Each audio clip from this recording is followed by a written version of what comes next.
Class 10th के सभी विद्यार्थियों, आज मैं आपको सोशल साइंस का 101% गारंटेड जो प्रश्न पत्र है वो बताऊंगा। सेट सी है और ये सेट डी है। ये दोनों पेपर यदि आपने कर लिए तो ये गारंटी ले लो कि 70 नंबर आपके पक्के हैं। चलिए तो देर किस बात की है, फटाफट से इस वीडियो को शुरुआत करते हैं। 1890 के दशक में रीडर पेस्ट नामक जो बीमारी है वो कहाँ फैली थी? अफ्रीका में फैली थी। गांधी जी ने साबरमती आश्रम की स्थापना कब की? 1916 में की थी। सरकार का कौन सा रूप बेहतर है? सरकार का जो रूप है वो है लोकतंत्र का। भूदान आंदोलन किसने चलाया? भूदान आंदोलन चलाया था विनोबा भावे जी ने। 2019 की महिला सांसदों की संख्या कितने फीसदी थी? तो 2019 के लोकतंत्र की जो थी वो यहाँ उसमें हमारी महिलाओं की संख्या थी 14.36%। संयुक्त राष्ट्र द्वारा मानव विकास सूचकांक किस वर्ष प्रकाशित किया गया? 1995। यहां से आप देख सकते हैं ये, है ना। चलिए इसके बाद में ये यहां से हो गया। असहयोग खिलाफत आंदोलन जनवरी 1921 में हुआ।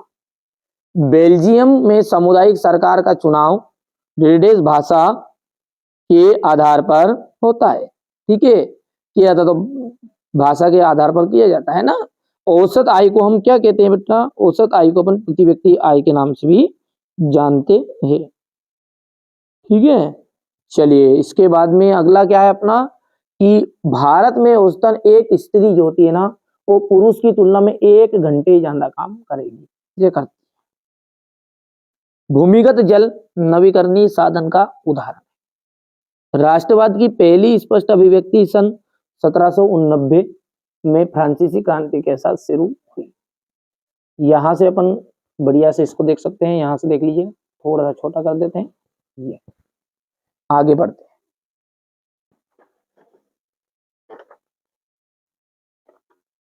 इतना हो गया है। इसके बाद में है आपकी जोड़ी। जोड़ी को ध्यान से समझेंगे तो पहला क्या है अपना? हिंदू स्वराज्य। हिंदू स्वराज्य का जाएगा महात्मा गांधी। सीमेंट का कारखाना द्वितीय क्षेत्र। प्रयागराज का जाएगा आपका 1929। महामंदी या कार्नला। मक्का के आयात पर जो प्रतिबंध है वो 1931 आ जाएगा। दूसरा मेलगोज सम्मेलन इसका आ जाएगा आपका 1931 आ जाएगा। ठीक है, तो हो चुका है ना। चलिए यहां से अपन तो बढ़िया से करना है ना, बढ़िया से। हमारा उद्देश्य यही कि आप अच्छे अंक प्राप्त करें, है ना। ये पेपर कर लो, उसके अलावा अलग भी पढ़ो, कोई दिक्कत नहीं है ना। लॉर्ड बायरन कौन था? अंग्रेज कवि। जे.एन. टाटा ने भारत का लौह इस्पात कारखाना कहाँ स्थापित किया? जमशेदपुर। लोकतंत्र शासन की अन्य व्यवस्थाओं से बेहतर है, कोई एक बिंदु लिखो। नागरिकों में समानता को बढ़ावा देना। साक्षरता दर कितनी थी 2011 की जनगणना के अनुसार? 73%। भारत में सहकारी बैंकों की रचना किस प्रकार की है? त्रिस्तरीय। और ये 1953 आ जाएगा। चलिए इसके बाद में आगे देखते हैं। और यहां पर ये आपका क्वेश्चन नंबर 4 है। सत्य सत्य है। सेवा क्षेत्र अर्थव्यवस्था का तृतीय क्षेत्रक होता है। बिल्कुल राइट बात है। बैंक केवल लाभ कमाने वाले व्यापारियों को ऋण उपलब्ध कराती है। असत्य है। ठीक है, यहां से देख लीजिएगा। मार्च 1931 को गांधी जी ने इरविन के साथ एक समझौते पर हस्ताक्षर किए। बिल्कुल ये सत्य बात है। सत्य सत्य आप कर सकते हैं कंप्लीट, कोई दिक्कत नहीं है ना। अपन देखते हैं सॉल्यूशन अच्छे से। ये यहां से हो गया। पहले तो आप पेपर देखो। सबसे पहले तो क्या देखना पड़ा? पेपर, ताकि आपको अच्छे अंक प्राप्त हो। इसलिए सबसे पहले तो पेपर देखो, फिर उसके बाद सॉल्यूशन देखेंगे ना बढ़िया से। भूमि निम्नीकरण क्या है? मृदा परिच्छेदिका का क्या तात्पर्य है? प्रारंभिक जीविका निर्भर कृषि क्या है? गहन कृषि की विशेषता है। सार्वजनिक एवं निजी क्षेत्रों में के उद्योगों में अंतर स्पष्ट कीजिए। भू प्रदूषण को नियंत्रित करने के उपाय। सड़क परिवहन की विशेषताएं आपको बतानी है। पाइपलाइन के महत्व बताने हैं। भारत में पर्यटन के लाभ बताइए। ये क्वेश्चन नंबर आपका 12 देख लीजिएगा। आयात शुल्क हो गया है। ये सारा सॉल्यूशन अपना भी देखने वाले हैं ना। इंग्लिश मीडियम वाले बच्चे भी स्क्रीनशॉट लेते जाएंगे। ये क्वेश्चन नंबर 16, ये 17 हो गया।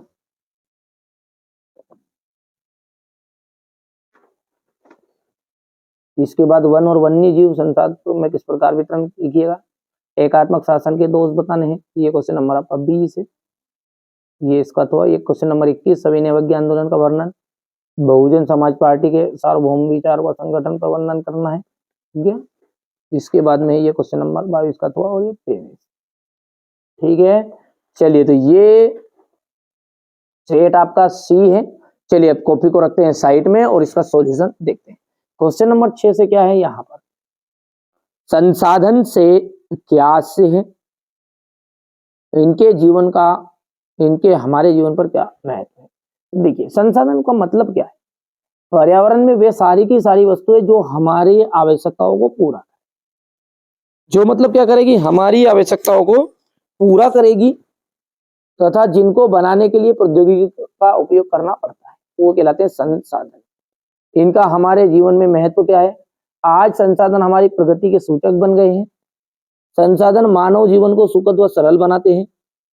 संसाधन के कारण मानव ने अपनी बुद्धि और कौशल को बढ़ाया है। ठीक हो गया इतना, क्या बोला है मैंने कि संसाधन क्या है वास्तव में, कि वे सारी की सारी वस्तुएं जो हमारी आवश्यकताओं की पूर्ति करेगी। ये पेन, ठीक है, ये कागज, ये मोबाइल, सब कुछ ये क्या है, आपके संसाधन है जो हमारी आवश्यकताओं की पूर्ति करेंगे।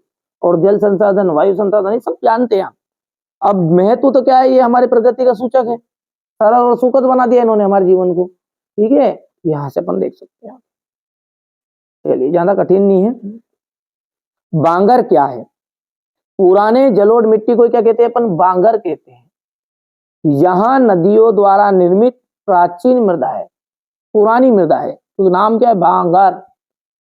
नाम में लग रहा है पुराना नाम होगा, बांगर खांगर डांगर। ठीक है, तो ये क्या है, पुरानी जलोढ़ मिट्टी को कहेंगे अपन बांगर। यहाँ नदियों द्वारा निर्मित प्राचीन मृदा है, यहाँ स्लेटी रंग की चिकनी मृदा है। चलिए अगला देखते हैं, भूमि निम्नीकरण क्या है। भूमि निम्नीकरण का मतलब होता है भूमि के उपजाऊपन में कमी आना, अर्थात प्राकृतिक तथा मानवीय कारणों से भूमि की गुणवत्ता में कमी आए तो इसे हम कहते हैं भूमि निम्नीकरण। मृदा परिच्छेदिका से क्या तात्पर्य है, मृदा में क्रमिक क्षैतिज परतों, विन्यास और उनकी स्थितियों को दिखाने वाले ऊर्ध्व काट को अपन मृदा परिच्छेदिका कहते हैं। ठीक है, इन्हें कहते हैं मृदा परिच्छेदिका, कि मृदा में क्रमिक क्षैतिज परतों और विन्यास और उनकी स्थितियों को दिखाने वाले ऊर्ध्व काट, ऊर्ध्व का मतलब होता है हिस्सा, खड़े काट को मृदा परिच्छेदिका कहते हैं। सिंपल परिभाषा लिखा दी मैंने यहाँ पर। अब अगला है क्वेश्चन नंबर 8। क्या है, प्रश्नों को थोड़ा सा पढ़ते हैं। प्रारंभिक जीविका निर्वाह कृषि क्या है।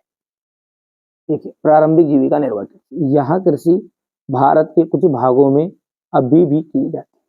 प्रारंभिक जीविका निर्वाह कृषि का अपन उदाहरण देखें ना, तो ये इसका उदाहरण है, यहाँ से ये चित्र में जो दिख रहा है ना, और ये भारत के कई भागों में अभी भी कर रहे हैं। अपन नहीं कर रहे और कौन कर रहे हैं ना, क्या मेरे खानदान में पैदा हो तो कितने आए, अपन भी गरीब खानदान के ही है। ठीक है, तो ये यहाँ कृषि भारत के कुछ भागों में अभी भी की जाती है। यहाँ कृषि भूमि के छोटे छोटे टुकड़ों पर कृषि औजारों जैसे लकड़ी के हल, दाव और खुदाई के करने वाली छड़ी तथा परिवार या समुदाय की मदद से की जाती है। गहन जीविका कृषि की विशेषताएं बतानी है। इस खेती में देखिए गहन जीविका कृषि खेती क्या है, थोड़ी सी ज्यादा मात्रा में करना, जिसे मतलब हमारे लिए तो प्रारंभिक जीविका निर्वाह कृषि गेहूं एमपी वालों के लिए, और वही चीज यदि पंजाब वाले करेंगे गेहूं पैदा, तो वो कहलाएंगे गहन जीविका कृषि, क्योंकि उनका थोड़ी ज्यादा पैदावार होगी, धंधा ज्यादा होगा, बिजनेस ज्यादा होगा, टर्नओवर ज्यादा होगा, सीधी सी बात। तो इस खेती में वर्ष में एक से अधिक खेती की जाती है। अच्छे बीजों का उपयोग करके अधिक उत्पादन किया जाता है। इसमें कम भूमि पर अधिक मुनाफा होता है। कृषि में यंत्रों का प्रयोग से कृषि से संबंधित कार्यों को शीघ्रता से निपटाया जाता है। अगला है सार्वजनिक और निजी क्षेत्र में अंतर। देखिए सार्वजनिक का मतलब क्या है, जो ठीक है, जो सरकार के स्वामित्व में हो। ठीक है, वो जो सार्वजनिक उद्योग का स्वामित्व सरकार या सरकार के किसी संगठन के पास होता है। निजी का क्या है, निजी उद्योग का स्वामित्व व्यक्ति विशेष, कुछ व्यक्तियों या कंपनियों का इस पर अधिकार। इस तरह से आप कर सकते हैं, कोई दिक्कत नहीं है, कठिन नहीं है ज़्यादा। ये हो गया इतना, क्योंकि लंबा होगा बहुत वीडियो, यदि मैं समझाऊंगा पूरी तरह, और इतना अपने पास टाइम नहीं बचा है ना। आप तो बढ़िया से कंप्लीट कर लो, बहुत सारे बच्चों को आता भी पहले से, ऐसा नहीं। भू प्रदूषण को नियंत्रित करने के उपाय, ये देखिए हो गया। सड़क परिवहन की विशेषताएं क्या है? सड़कें उबड़ खाबड़ जगहों पर बनाई जाती है। सड़कें गांव को शहर से जोड़ती है। छोटी और कम दूरियों के लिए तीव्र गति का से परिवहन किया जाता है। पाइप लाइन परिवहन का महत्व बताइए। यहाँ जल और थल दोनों में बिछाई जाएगी। यहाँ सबसे सुरक्षित और सुनिश्चित आपूर्ति का महत्वपूर्ण साधन। चलिए अब अगला प्रश्न है, भारत में पर्यटन उद्योग के लाभ बताइए। देखिए पर्यटन उद्योग जो है ना, यानी कि बाहर से जो घूमने आ रहे हैं उनके लिए जो, ठीक है, पर्यटन क्षेत्र है, उनसे जो सरकार को आमदनी होती है उसे अपन कहेंगे पर्यटन उद्योग के द्वारा लाभ आएंगे। ठीक है, इससे हमें बड़े पैमाने पर विदेशी मुद्रा प्राप्त होती है, पहली चीज। पर्यटन उद्योग से भारत में लगभग 39 मिलियन लोगों को रोजगार मिलता है। 2019 की रिपोर्ट है ये ना। पर्यटन उद्योग राष्ट्रीय एकता प्रभावित करता है। यहाँ विदेशियों को देश की ओर आकर्षित करता है।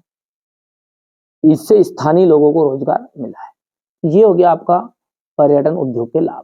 ठीक है भैया, बहुत ही सिंपल है, और मैं कम से कम समय में आपको प्रोवाइड कराना चाहता हूँ ताकि आपको कोई दिक्कत ना हो, है ना। हमारे जो 10th क्लास के बच्चे हैं उनके पास समय कम है, और समय कम है तो स्वाभाविक बात है पढ़ना जानता है ना, पढ़ना जानता है तो इसलिए स्मार्ट वर्क करो। पहले मैं जो 6 पेपर दे रहा हूँ बेटा उसको सबको करो, कोई रियल पेपर नहीं है, नहीं तो आप रियल पेपर के भरोसे बैठ जाओ। बहुत सारे बच्चे जो है ना, मतलब मेरे जो रहता है ना, उनको रियल पेपर ही चाहिए, तो रियल पेपर नहीं मिलेगा कहीं भी, है ना। आप तो ये मोस्ट इंपोर्टेंट चीज है, इनको पढ़ो, 6 पेपर को कर लो, हाँ 100% गारंटी इसी में से पूरा रियल पेपर आ जाएगा, सेम टू सेम छपे, क्योंकि पूरा रिसर्च के बाद बनाया है यार, है ना। हर साल अपन तो है ना, ऐसा नहीं है एक बार, ये हर साल ही बच्चे परसेंटेज बनाते हैं इसी, है ना। तो ये रेल परिवहन की हानि, बिना टिकट यात्रा, तो बिना टिकट यात्रा करने से भारतीय रेलवे को प्रतिवर्ष 5 करोड़ से भी अधिक की हानि होती है। रेल दुर्घटनाएं के फलस्वरूप मानव जीवन संकट में पड़ जाता है तथा रेलवे की संपत्ति नष्ट हो जाती है। तो और भी अपन हानि, 2-4 और हानि कर लेना आप, ठीक है। समझ में आ गया? बिना टिकट की यात्रा हो गई है, रेल दुर्घटनाएं हो गई है, ठीक है, चोरी जैसी घटनाएं ज्यादा होती है इसमें, ठीक है। ये सामान की प्रथम विश्व युद्ध में केंद्रीय शक्तियां कौन कौन सी थी? तो प्रथम विश्व युद्ध में जो केंद्रीय शक्ति थी वो थी जर्मनी, ऑस्ट्रेलिया, हंगरी, ओटोमन तुर्की केंद्रीय शक्तियां थी। द्वितीय विश्व युद्ध में मित्र राष्ट्र और धुरी शक्तियां कौन कौन सी थी? एक गुट में धुरी शक्तियां मुख्य रूप से नाजी जर्मनी और इटली थी। पहली क्या थी जिसमें नाजी जर्मनी हो गई है, जापान और इटली थी। दूसरी खेमा मित्र राष्ट्रों में ब्रिटेन, फ्रांस, अमेरिका और सोवियत संघ के नाम से जाना जाता है। आयात शुल्क से क्या आशय है? देखिए यहाँ किसी दूसरे राष्ट्र से आने वाली चीजों पर वसूल किए जाने वाला शुल्क है। यहाँ कर या शुल्क उस जगह से लिया जाता है जहां से वहां वस्तु देश में आती है, अर्थात सीमा पर या हवाई अड्डे पर। ये क्वेश्चन नंबर आपका 13 है। यहाँ पर देखिए 1840 के दशक के बाद रोजगार की स्थिति का विश्लेषण कीजिए। 1840 के दशक के बाद शहरों में निर्माण के लिए गतिविधियां तेजी से बढ़ी, लोगों के लिए नए रोजगार के अवसर पैदा हुए, सड़कों को चौड़ा किया गया, नए रेलवे स्टेशन बने, रेल लाइनों का विस्तार किया गया, ठीक है, ये सारे काम किए गए, है ना। 1840 के दशक के बाद शहरों के निर्माण की गतिविधियां तेजी से बढ़ी थी, ठीक है भैया। तो ये आप बढ़िया से सॉल्यूशन कर सकते हैं। यहाँ से आपका जी जी भैया कौन थे? जमशेदजी जी भैया, बढ़िया से करना है। ये क्वेश्चन नंबर 14 है बेटा, आराम से करो कंप्लीट, है ना। समय कम है वरना मैं एक एक चीज आपको बारीकी से समझाता भी सी। ये यहाँ से थोड़ा सा छोटा कर दूं ना, हो गया। क्वेश्चन नंबर जो 15 है वो आपका जाएगा मुद्रण संस्कृति के 2 परिणाम लिखिए। हो गया।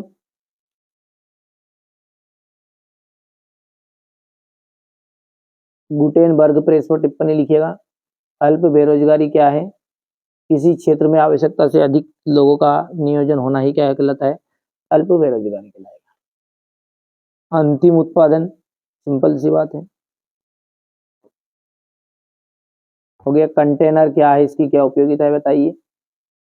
वस्तुओं के कंटेनरों में रखा जाता है जिससे इन्हें जहाजों, रेलों, वायुयानों एवं ट्रक पर बिना क्षति के लादा जा सके। कंटेनरों से ढुलाई लागत में भारी बचत हुई है और माल को बाजारों में पहुंचाने की गति में वृद्धि हुई है। इसी प्रकार वायु यातायात की लागत में गिरावट आई, परिणाम स्वरूप वायु मार्ग अधिक मात्रा में वस्तुओं का परिवहन संभव हुआ है। ये हो गया क्वेश्चन नंबर 17। यहाँ से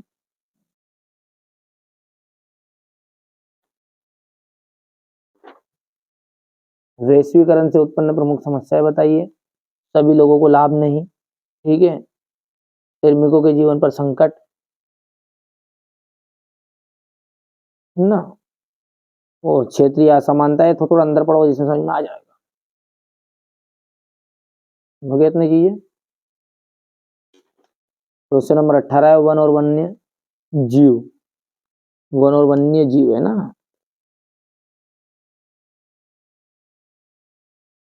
हाँ, वन जीव संसाधनों, ठीक है, का वितरण पर लेख लिखना है और प्रकार बताना है। तो ये वितरण तो हो गया इतना। उसके बाद में इनका प्रकार, आरक्षित वन, सुरक्षित वन और अवर्गीकृत वन। जैव विविधता क्या है, यह मानव जीवन के लिए क्यों महत्वपूर्ण है?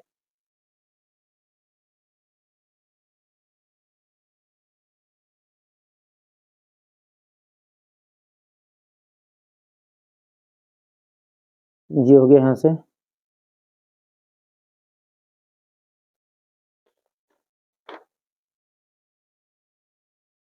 ये क्वेश्चन नंबर आपका 19 रहेगा।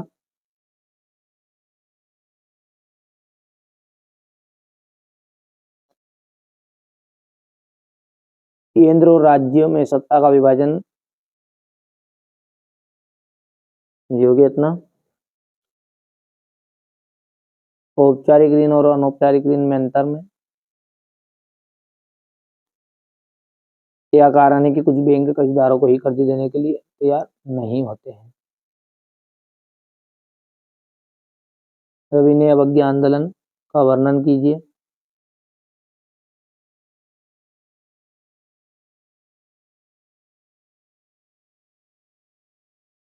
ये क्वेश्चन नंबर 4 हो गया है।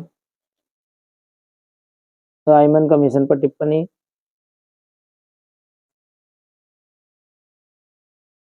बहुजन समाज पार्टी के सार्वभौम विचारों और संगठन पर का वर्णन कीजिए।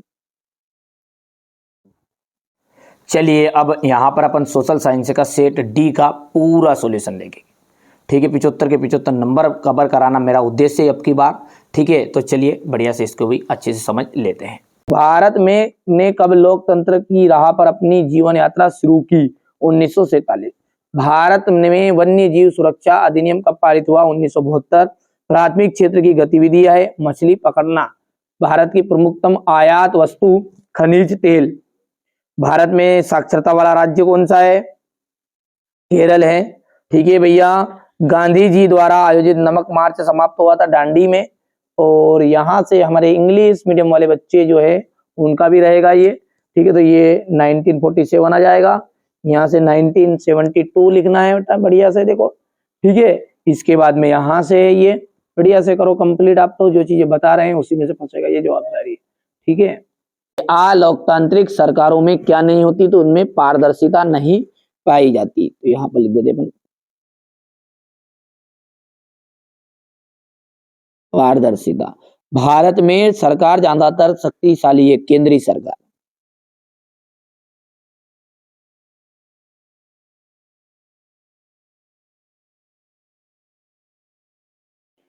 क्षेत्रक श्रमिक वस्तुओं का उत्पादन नहीं करते, तृतीय क्षेत्रक।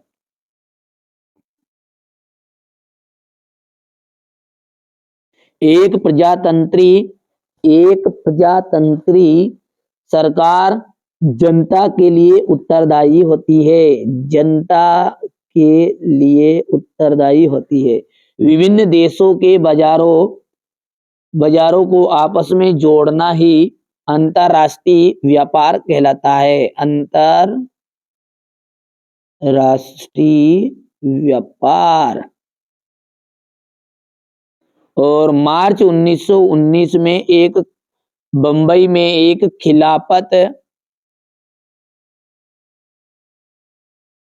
खिलाफत समिति का गठन किया। हो गया। यहां से इसके बाद में हमारे इंग्लिश मीडियम वाले बच्चे बढ़िया से स्क्रीनशॉट लेंगे, है ना। चलिए आगे बढ़ते हैं और अगला देखते हैं अपना है जोड़ी। जोड़ी क्या है आपका, संगठित क्षेत्रक। संगठित क्षेत्रक कहा जाएगा कारखाना अधिनियम, क्या जाएगा इसका, कारखाना अधिनियम। नई आर्थिक नीति लागू की गई तो 1991 में फ्रेडरिक सार्यू, ये आपका फ्रांस का। और वंदे मातरम बंकिम चंद्र चट्टोपाध्याय, तो ये तीसरा हो जाएगा आपका। कपास महाराष्ट्र हो जाएगा। और आधी से ज्यादा गरीब आबादी किसमें है, बांग्लादेश में है। हो गया। यहां से आपका बढ़िया से कंप्लीट कर सकते हैं। ये भर देता हूं मैं 2 5, बांग्लादेश वाला आपका 6 है, ये आपका फर्स्ट है। और बंकिम चंद्र चट्टोपाध्याय ये 4th है। और ये फ्रेंच आपका तीसरा है। हो गया। चलिए, पार्टियां सत्ता के लिए आपस में क्या करती है, प्रतिस्पर्धा करती है, जिसे अपन कंपटीशन कहते हैं, प्रतिस्पर्धा। श्रीलंका किस वर्ष स्वतंत्र राष्ट्र बन गया था, 1948। सूचना एवं संचार की प्रौद्योगिकी संक्षेप में क्या कहते हैं, आईटी। 1860 के दशक में कानपुर में कौन सी मिल खोली गई थी, एल्गिन।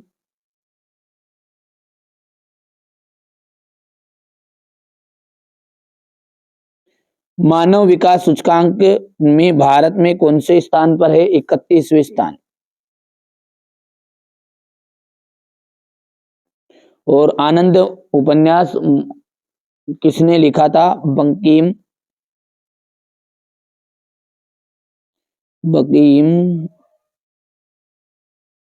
चंद्र चट्टोपाध्याय।